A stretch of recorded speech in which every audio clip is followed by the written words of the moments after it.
Praise the lord. దేవునికి మహిమ కలుగును గాక. ప్రతిరోజు క్రమం తప్పక వాగ్దానాన్ని వీక్షిస్తున్న ప్రతి ఒక్కరికి యేసయ్య నామములో ప్రత్యేక వందనములు.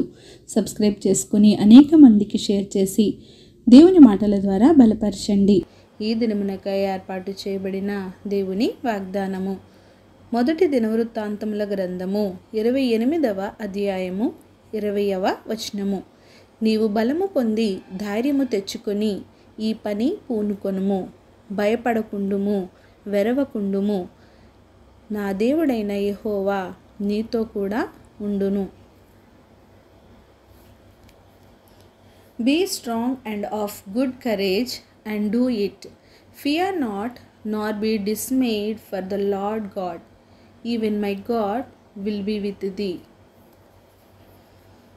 దావీదు తన కుమారుడైన సొలొమోనుతో, నా దేవుడైన యెహోవా నీతో కూడా ఉండి దేవుని మందిరపు సేవను గూర్చిన పని అంతయు నీవు ముగించే వరకు ఆయన నిన్ను ఎంత మాత్రము విడువడు అని చెప్పాడు. దావీదు దేవుని కోసం ఒక ఆలయం నిర్మించాలని చాలా ఆసక్తి కనబరిచాడు. కానీ దేవుడు, నీవు యోధుడివి, రక్తపాతం చేసిన వాడివి కనుక నీవు నా పేరున ఆలయాన్ని కట్టించకూడదు అని ఆజ్ఞాపించాడు. అయితే గొర్రెల కాపరిగా ఉన్న తనను హెచ్చించి రాజును చేసిన దేవుని కోసం ఒక మందిరాన్ని నిర్మించాలన్న వాంఛను విడువలేకపోయాడు. తన మీద ప్రేమతో తనకు ఒక ఆలయాన్ని కట్టించాలన్న దావీదు వాంఛను తిరస్కరించడం దేవునికి సాధ్యం కాలేదు.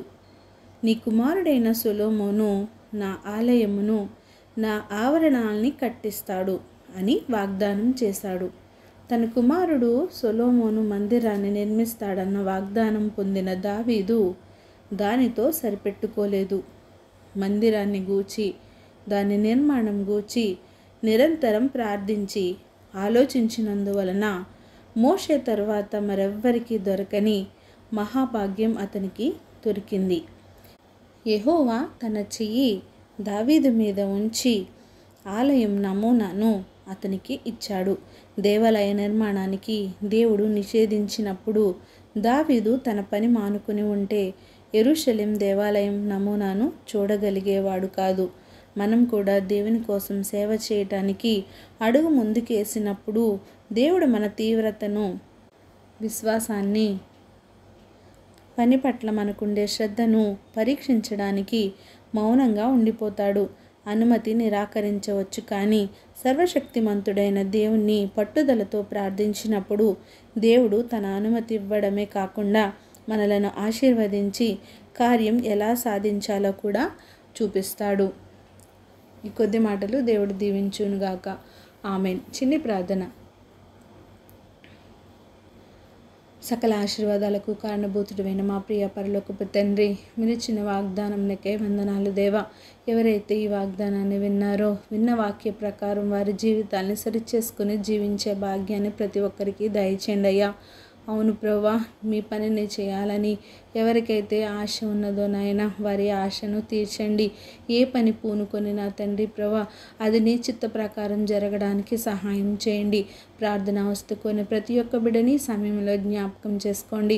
వారి అవసరతలను, అక్కరతలను ముందుగా ఎరిగిన దేవా, సమయానుకూలంగా వారి అవసరాలన్నిటినీ తీర్చి సమస్త ఘనత, మహిమ, ప్రభావములు మీరే ఆరోపించుకుంటారని యేసుక్రీస్తు పరిశుద్ధ నామమున ప్రార్థించి అడిగి వేడుకొనుచున్నాను మా తండ్రి. Amen. God bless you all.